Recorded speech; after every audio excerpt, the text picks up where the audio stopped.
Tá começando agora mais um programa Vida e Saúde. Que bom estar aí com você, que bom que você tá aqui comigo. Não sei se você tá trabalhando, se você tá na cozinha, se você tá arrumando a casa, se você tá esperando para ser atendido num consultório médico, mas eu gostaria que você parasse um pouquinho só e pensasse como é que você pode levar a sua vida de maneira mais saudável. O programa Vida e Saúde está aqui para te ajudar com sugestões, com informações, com dicas, com propostas de culinária saudável. Então você tem tudo. E isso é plano do Criador para a sua vida. Ele, quando criou o homem, preparou um jardim, preparou o alimento correto, preparou a atividade física para que o homem não ficasse ali sem atividade, né? Sem movimento, enfim. E aquele plano do Criador é também plano hoje para mim e para você, para que a gente realmente tenha muita saúde e possa viver a vida de acordo com o plano original do Criador para a gente. No programa de hoje a gente vai falar sobre o fogo selvagem, uma doença terrível que hoje, graças a Deus, tem um controle muito melhor, mas que teve um começo muito difícil. E a gente está aqui com um especialista do Hospital do Pênfigo para ajudar a gente a discutir, a conversar e a compreender mais sobre o fogo selvagem. Você conhece fogo selvagem? Já ouviu falar?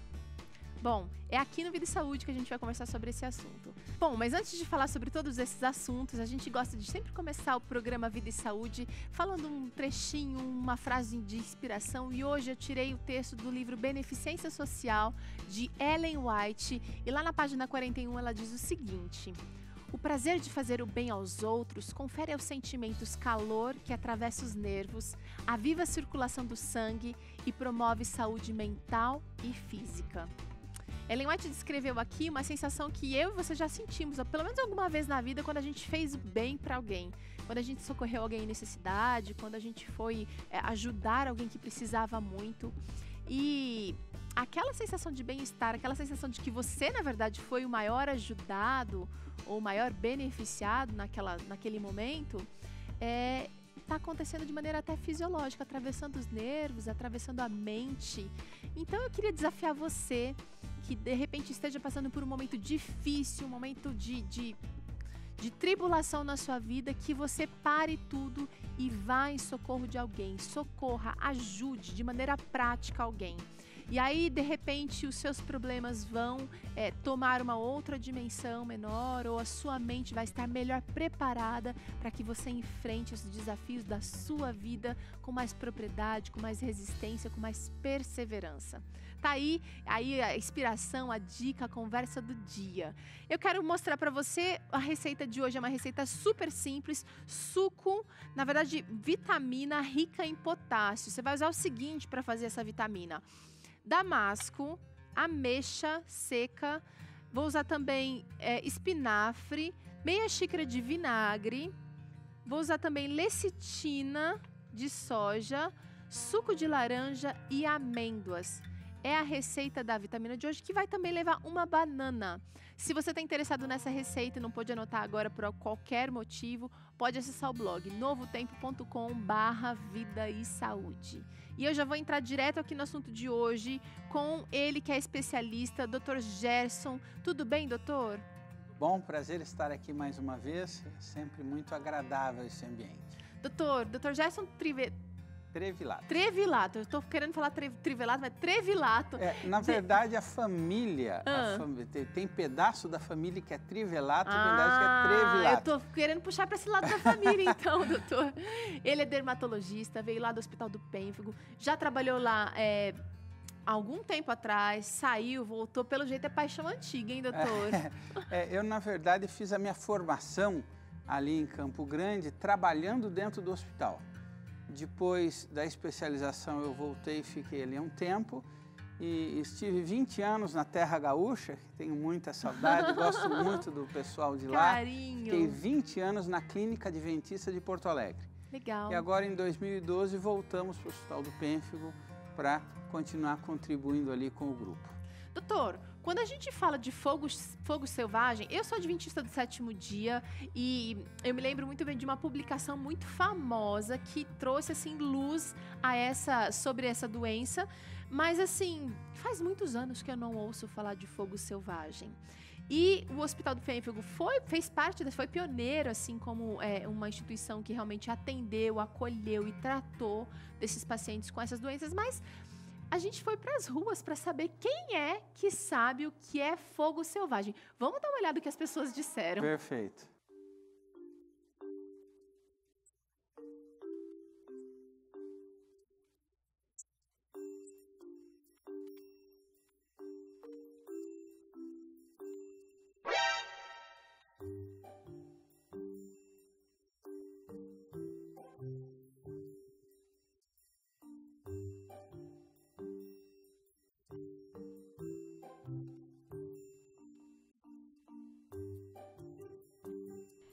Por enquanto ninguém tem ideia do que seja esse tal de pênfigo.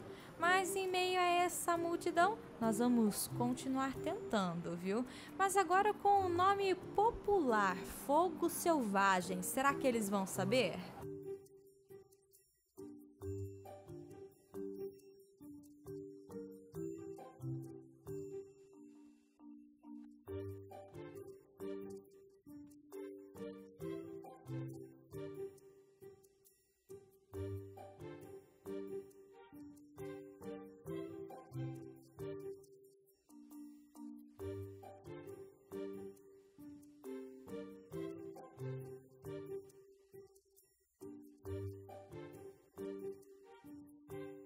Ainda sem ter uma resposta do que seria esse tal fogo selvagem, eu resolvi ousar um pouquinho e mostrar a realidade dessa doença.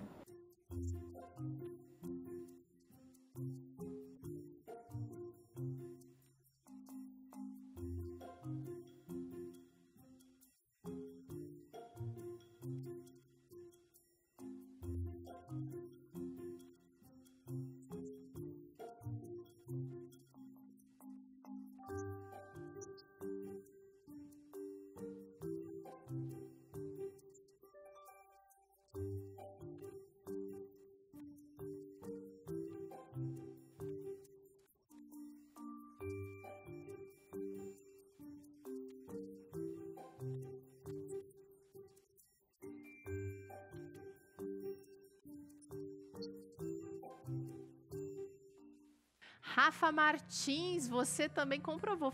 Olha, faz muito tempo que eu não ouço falar de fogo selvagem. Doutor, qual é o nome e por que pênfigo, né? Ela falou lá de pênfigo, ninguém soube dizer o que é. Quero saber o que é a doença, como que ela acontece. Veja bem, não é de se espantar que em pleno século XXI as pessoas não têm uma ideia do que é pênfigo, do que é fogo selvagem.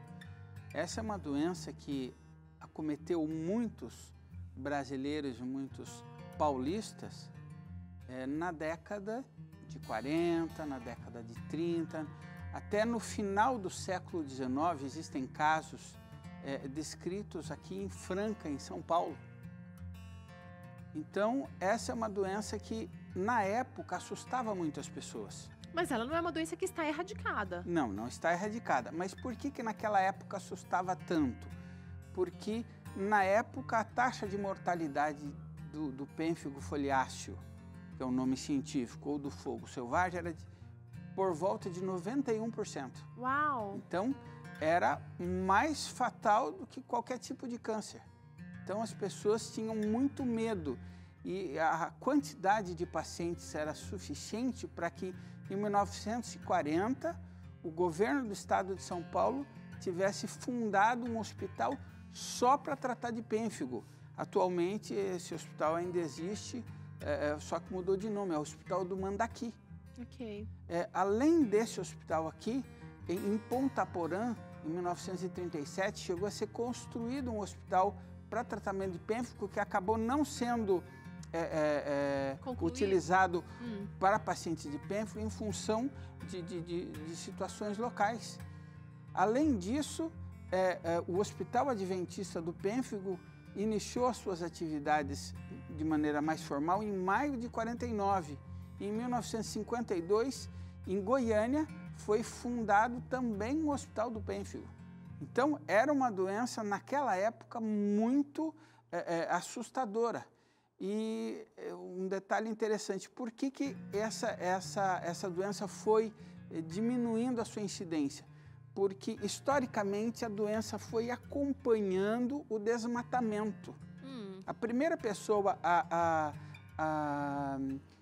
chamar atenção para esse fator ambiental foi um dermatologista mineiro, que em 1912, vendo o aumento de pênfigo em Belo Horizonte, não sei se você sabe, mas os nossos espectadores sabem, mas Belo Horizonte foi uma cidade planejada, e esse planejamento levou à ocupação de uma área que era eminentemente rural, que era uma área que não havia uma cidade ali.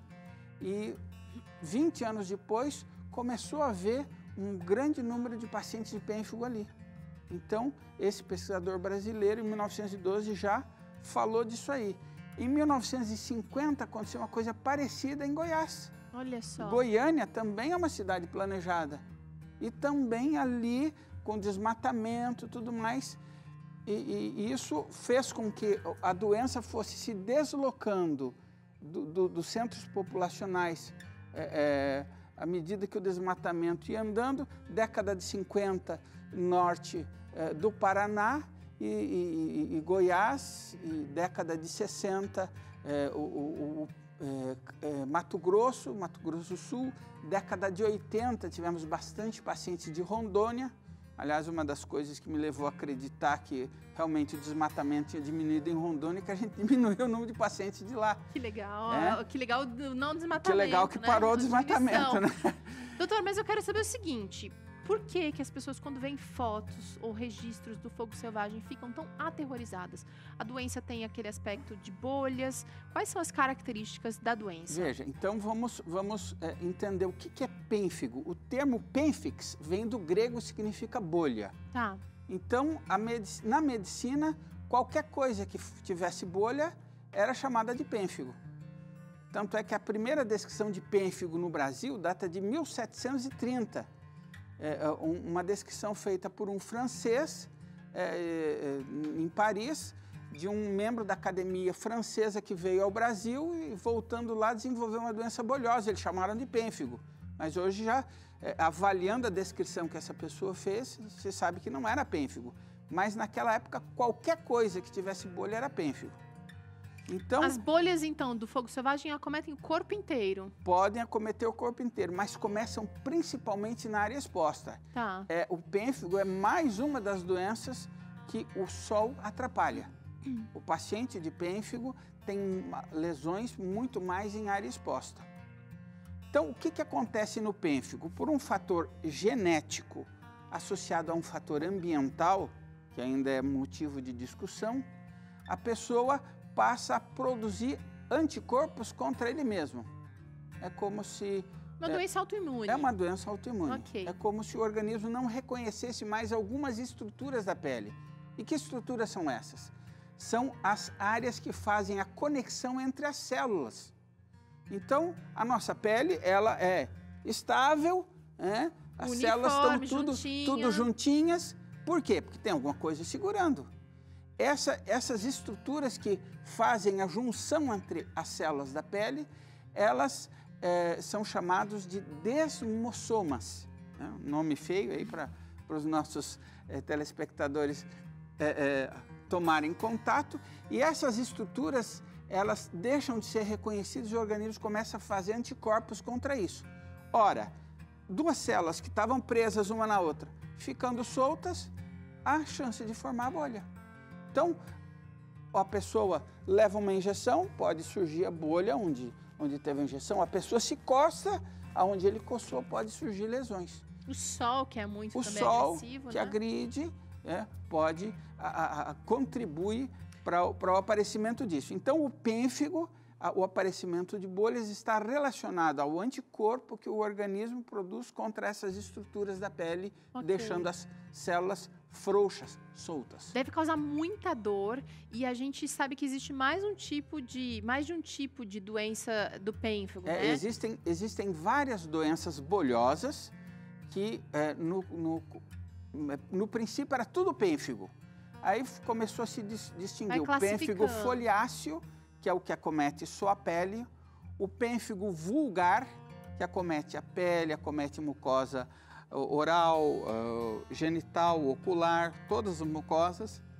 O pênfigoide bolhoso, que já é uma doença um pouco mais profunda na pele, a dermatite herpetiforme, tem vários tipos, são 9 grandes tipos de doenças bolhosas mais comuns. Mas o que a gente está falando especificamente agora, o fogo selvagem, é um deles, é o pênfigo foliáceo. E por que uma das razões pelas quais se deu o nome de fogo selvagem para isso, é porque a sensação que a pessoa sente ao tomar banho é que aquela área de pele lesada é como se estivesse caindo fogo líquido. Uau. Então isso leva a uma situação muito complicada, porque a pessoa se coçou, apareceu uma bolha. Aquela bolha fica doída, ruim de ser lavada. E aí aquilo então ele não vai lavar ou não vai lavar direito, aquilo infecciona. A infecção produz novas bolhas. Uau. Então o quadro pode atingir a pele inteira. É contagioso, doutor? Não, não, não. É aquilo que nós falamos. Existe um fator genético e existe um fator ambiental, que ainda é discutido o que seria exatamente, né? Já no começo do século passado, em 1905, já se começava a questionar a presença desse fator ambiental. Por quê? Porque o pênfigo foliáceo ele tem uma característica, é a única doença autoimune endêmica, ou seja, que dá em grupos e dá em locais, né? Nós temos, por exemplo, casos de famílias acometidas, nós temos áreas onde as pessoas têm mais pênfigo do que outros lugares. Então não é... Mas a causa real ainda é desconhecida, a causa assim específica. A certeza absoluta sobre isso ainda não se tem com certeza. Existem trabalhos científicos sugerindo, então a hipótese científica mais aceita é que a pessoa com uma predisposição genética exposta a picada de insetos específicos, a saliva de alguns insetos, desencadearia uma reação autoimune pela semelhança de proteínas e substâncias na saliva desse inseto com essas estruturas de nome feio que eu falei no começo, os desmossomas. Olha, vou seguir aqui com a receita, vou colocar banana no liquidificador, damasco, também as ameixas, espinafre. Eu falei aqui no começo do programa vinagre, mas a gente não vai utilizar vinagre nessa receita não. É lecitina de soja, me desculpem. Suco de laranja, amêndoas. A gente está fazendo um suco rico em potássio. E a lecitina de soja, que é essa graxa aqui, super saudável para o nosso organismo. Ela ajuda a dissolver gorduras indesejadas, inclusive. É interessante ver você fazer esta vitamina, porque uma das coisas que se utilizava no início do tratamento de maneira muito intensiva e específica eram vitaminas, porque a pessoa, o paciente de pênfigo, com aquele tanto de bolhas e com as áreas descamando, porque aquela bolha resseca e descama como se fosse uma folha, por isso o pênfigo foliáceo. Então, essa descamação extensa levava pessoas a estado de caquexia. A pessoa perdia 20, 30 quilos em 2, 3 meses. Doença devastadora. É devastadora, especificamente de descamar, de descascar. Às vezes o paciente vinha ao consultório em crise, né? E a gente aí precisava internar, e o paciente saía deixando uma trilha de casquinhas, de tão grave, de tão intenso que esse acometimento podia ser. Então as vitaminas ajudariam a nutrir nesse caso, com certeza, né? Com certeza. Ó, vou bater.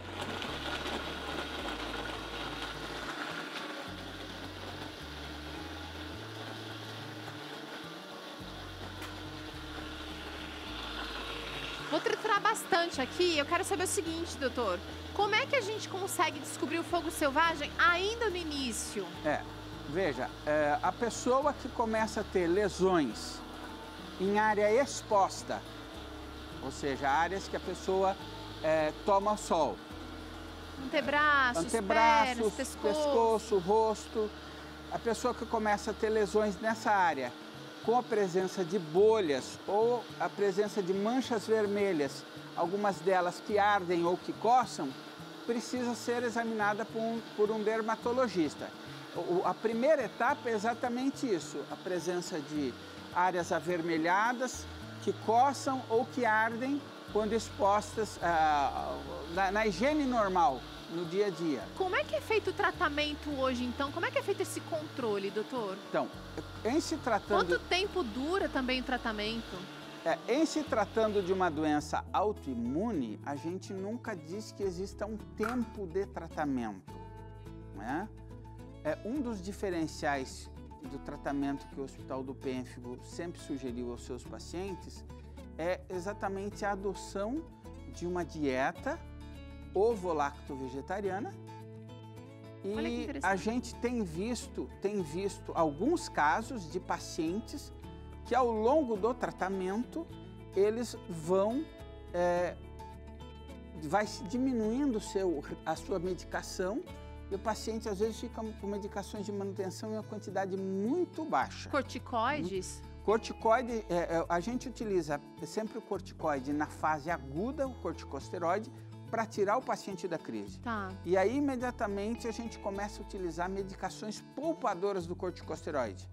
Porque o corticosteroide ele fez uma diferença enorme na mortalidade do pênfigo. Conforme eu falei no começo, a mortalidade girava em torno de 91%. Certo.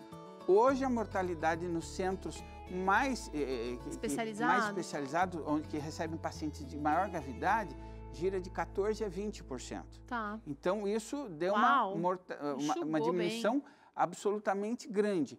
Mas ainda assim, o corticoide ele gera uma série de dificuldades, né? Então é aquele detalhe, a gente orienta o paciente, olha, esse remédio é para te tirar da crise, mas não se apaixone por ele, né? Sempre a gente está brigando para diminuir o corticosteroide o máximo possível. Porque ele tem efeito colateral. Tem efeitos colaterais. Ele vai aumentar aumenta a chance de a pessoa ter diabetes, pressão alta, osteoporose, entre outras. Tem que ser feito com monitoramento, então com deixar certeza. claro aqui. Quero saber... Às vezes o paciente diz, doutor, que você vai falar isso para o paciente, mas doutor, esse remédio é terrível, se dá tudo isso, porque o senhor vai me receitar? Disse, meu amigo, antes dele, 9 de cada 10 pacientes morriam. Hoje, 1 a 2. Tem que ser feito o controle então, junto ali. Tem que ser utilizado, tirar o paciente da crise, aí você começa a substituir o corticoide por outras coisas. Embora não seja uma doença contagiosa, quero saber se o paciente precisa ficar em isolamento, doutor. Vem pra cá pra mesa enquanto isso. Na verdade, assim, o paciente, ele não precisa ser isolado porque o pênfigo não é contagioso. E, eventualmente, o que pode acontecer de o paciente passar algum tempo isolado ou algum tipo de restrição de contato? É porque com toda essa quantidade de crostas, de bolhas... ele está mais exposto, eu estou imaginando. Exatamente. É muito mais comum o paciente chegar com infecção. Então, o paciente vem, você prescreve um antibiótico, eventualmente isola o paciente... E aí, depois dessa infecção ter sido controlada, ele segue a vida. Esse isolamento seria mais para evitar que a doença piore, que os efeitos piorem, do que para evitar algum contágio, né? Ou para que, eventualmente, num sistema de internação, a bactéria de um paciente passe para outro paciente, né? Mas quando ele está em casa, por exemplo, não há necessidade de isolamento. O paciente... Muitos dos pacientes seguem o tratamento em casa, seguem o tratamento, segue a sua vida normal, sempre com os cuidados que a gente falou, né? Evitar a exposição ao sol. Então, o paciente com pênfigo não deve ser um carteiro. Tem que mudar de ocupação.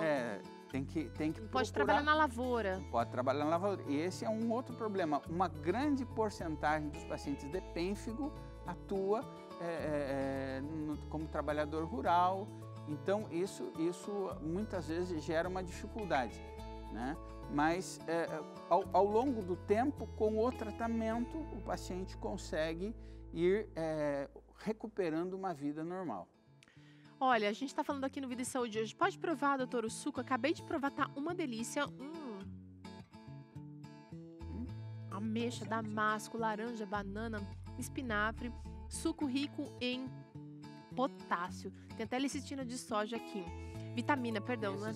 Esse seria um suco importante para o paciente de pênfigo, porque em função do corticosteroide, ele tem uma perda maior de potássio.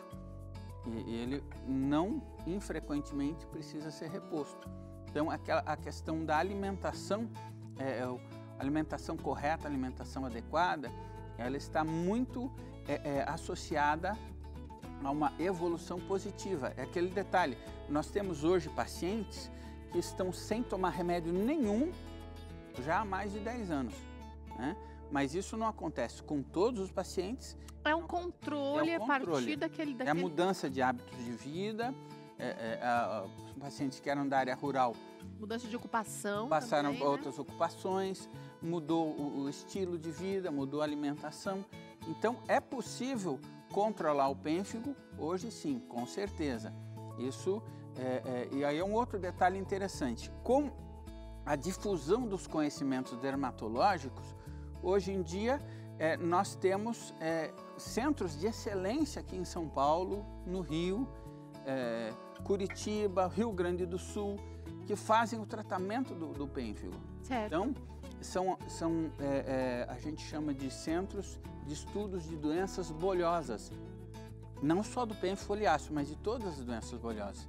Então, isso facilitou a evolução do paciente pênfigo. Tanto é que, hoje em dia, dos 4 hospitais que eu citei no começo da nossa conversa, só o Hospital do Pênfigo continua com esse nome, com esse foco, né? Por quê? Porque o número de profissionais dermatologistas tratando o pênfigo, ele se disseminou pelo Brasil inteiro. Legal. Ainda a gente, de vez em quando, recebe contato de algum colega para trocar alguma dúvida, para acrescentar alguma coisa no tratamento, mas hoje em dia o tratamento do pênfigo está, entre aspas, disseminado por todo o Brasil. Falou aqui, gente, o especialista dermatologista, Dr. Gerson Trevilato. Ele é lá do Hospital do Pênfigo. Quero agradecer sua participação aqui mais uma vez no Vida e Saúde. E você que quiser saber mais, conhecer o hospital, pode acessar o site que está aparecendo aqui. E a gente se despede agora no Vida e Saúde, mas amanhã a gente volta com mais informação para que você viva mais e melhor. Tchau! Tchau, tchau.